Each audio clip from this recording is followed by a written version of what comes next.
Allez, aujourd'hui, on plonge dans la vision complètement folle de XAI, une ambition qui, franchement, a tout l'air d'un film de science-fiction. C'est parti.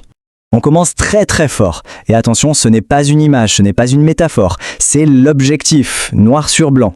C'est le genre de déclaration qui a de quoi laisser perplexe et qui évidemment a fait le tour du monde en quelques secondes. C'est la question que tout le monde se pose. Comment une boîte qui a à peine quelques années peut-elle avoir des ambitions pareilles? Pour comprendre, il faut aller voir ce qui se cache derrière les annonces chocs. Il faut comprendre la machine, la philosophie XAI. On y vient donc. Premier point, cette vision de science-fiction. Tout par-delà, en fait. Le but, ce n'est pas juste de faire une IA de plus. Non, l'idée, c'est de carrément étendre la conscience dans l'univers. C'est ce pourquoi presque philosophique qui justifie tout le reste, et surtout leur vitesse d'exécution. Et ça nous amène au deuxième point, la vélocité.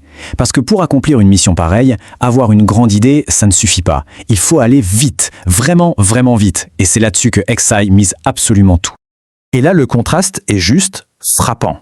En à peine 2 ans et demi, XAI se frotte à des géants qui sont là depuis une décennie, parfois 2. Et le but, c'est pas de faire de la figuration, c'est de les doubler. Et d'ailleurs, même si l'entreprise est toute jeune, ils se disent déjà numéro 1 dans des domaines clés. Ils vont même jusqu'à affirmer qu'ils génèrent plus d'images et de vidéos que tous les autres réunis. C'est une sacrée affirmation. Voilà, tout est là. C'est ça leur mantra. En gros, ce qu'ils disent, c'est que peu importe qui est premier aujourd'hui, ce qui compte, c'est qui va le plus vite. Parce que celui qui a la plus grande vitesse finit mathématiquement par prendre la tête. Troisième point, les 4 piliers de l'IA. D'accord, mais comment on fait pour maintenir une vitesse pareille? Eh bien, XAI vient de se réorganiser complètement autour de 4 grands projets, 4 piliers pensés pour une seule chose, l'efficacité maximale. Alors, quels sont ces piliers? On a Grok Main, le cerveau, le modèle de base. Grok Code, qui se concentre sur la programmation. Imagine, pour tout ce qui est images et vidéos. Et le dernier, Macro, qui est de loin le plus fou de tous. Et pour Grok Code, voilà le genre de prédiction qui change tout. L'idée, ce n'est plus que l'IA écrive du code que les humains peuvent lire. Non, l'idée c'est que l'IA va carrément fabriquer le programme final, le binaire, en l'optimisant à un niveau qu'aucun développeur ne pourrait jamais atteindre. Et on en arrive à Macro. Attention, le but ici, c'est pas d'aider les entreprises à être un peu meilleures. Le but, c'est de créer un double numérique complet de ces entreprises. D'en faire des simulations parfaites pour créer des concurrents virtuels qui peuvent innover à une vitesse surhumaine. Quatrième point, la Super App X. Bon, toute cette technologie, c'est bien beau, mais il faut un moyen de la diffuser au monde entier. Et ce moyen, ce véhicule, c'est la plateforme X. L'objectif, c'est d'en faire la porte d'entrée de cette IA pour plus d'1 milliard de personnes.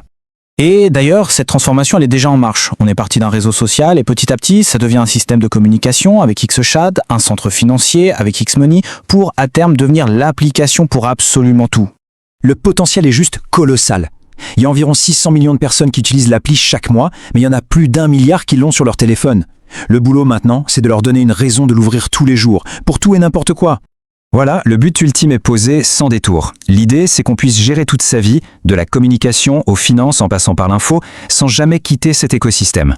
Et on arrive au 5e point, la puissance de calcul. Parce que toutes ces belles idées et ces ambitions, eh bien sans ça, ça ne reste que des idées. Le calcul, c'est le moteur, le carburant de toute l'IA moderne.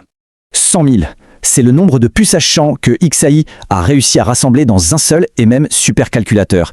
Ils sont les premiers à l'avoir fait. Ça donne une petite idée de leurs moyens et surtout de leur détermination. Et ce n'est que le début. La prochaine étape, c'est déjà prévu. 220 000 puces de nouvelle génération qui vont s'ajouter. La croissance de leur infrastructure est complètement exponentielle. Et ça, ce n'est pas n'importe qui le dit. C'est le patron de Nvidia lui-même, celui qui fabrique ces puces. C'est un sacré adoubement. Ça montre bien que ce qui impressionne, c'est pas seulement la taille, mais la vitesse à laquelle ils assemblent tout ça.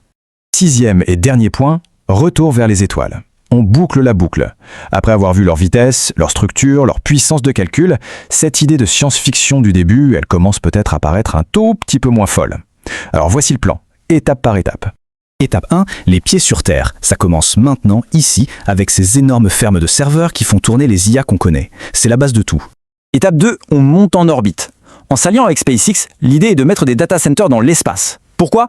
Pour contourner les limites de notre planète, que ce soit en termes d'espace ou de refroidissement. Et enfin, étape 3, la Lune. C'est le but du jeu. Transformer la Lune en une gigantesque base industrielle pour construire et envoyer des sondes IA explorer le système solaire. Et pour les lancer, il faut quoi? Eh bien oui, il faut ce fameux lanceur électromagnétique.